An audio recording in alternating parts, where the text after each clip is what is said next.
Janvier Afrika, and I work for the ETP partnership in Rwanda as a project coordinator.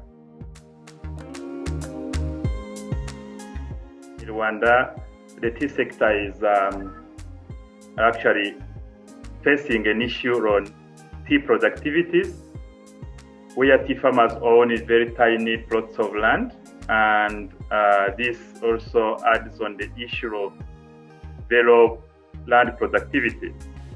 So this problem actually affects farmers in terms of the incomes that they get from the tea, which is actually their main income generating activity, and yet the farmers do not have really diversification options, which creates overdependency on tea income.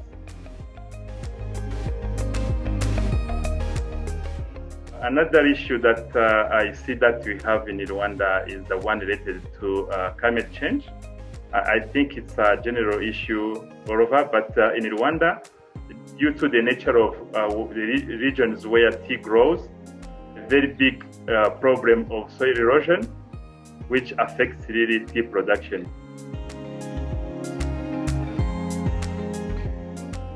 The last issue that I see that the sector is facing in Rwanda is the one related to gender.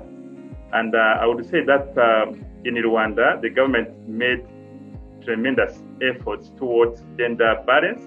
But in the tea sector, especially in the tea cooperatives and the tea estates, there is still a lot to do because women are less represented in the leadership positions within those organizations. Over the last 5 years, ETP in Rwanda implemented programs that aim at improving livelihoods of tea farmers.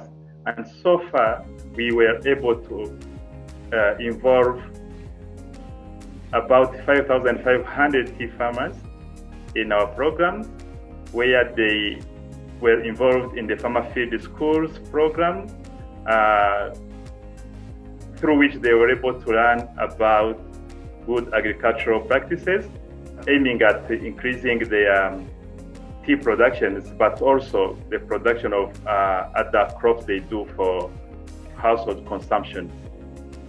Thanks to these programs, the farmers were able to increase their production at more than 10% increase when compared to their original production. And this has made possible just thanks to the farmer field school interventions, but also to other interventions that were integrated within our program, namely village savings and loan associations and farmer business schools, through which they learned about farming as a business.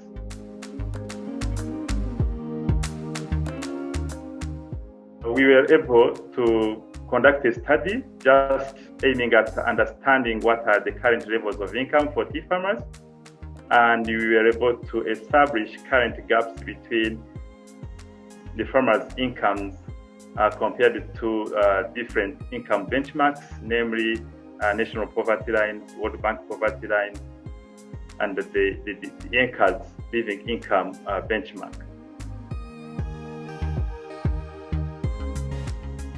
Last but not least, we were able to support the farmers in Rwanda and their organizations to actually plant over 400,000 agroforestry trees, including avocado plants. For the economic pillar in Rwanda, we continue implementing our strategic alliance program, which targets at improving livelihoods of farmers, as I said, but also we have a partnership with the Better Than Cash Alliance, through which we shall support the National Agricultural Export Development Board's initiative to digitalize the sector, especially to get to responsible digital payment systems. And this for tea farmers, of course.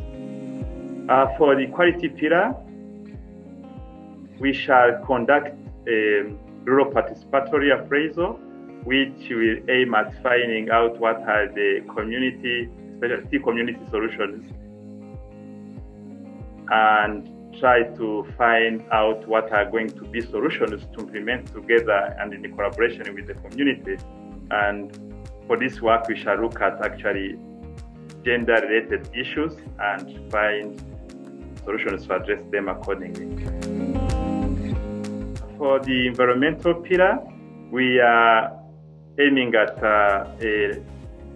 using a landscape approach, whereby we shall try to find out what are the key problems related to environment or climate change issues, and work together with different stakeholders at the national level, be it at the government institutions or non-governmental or partners, to find ways of addressing the problem.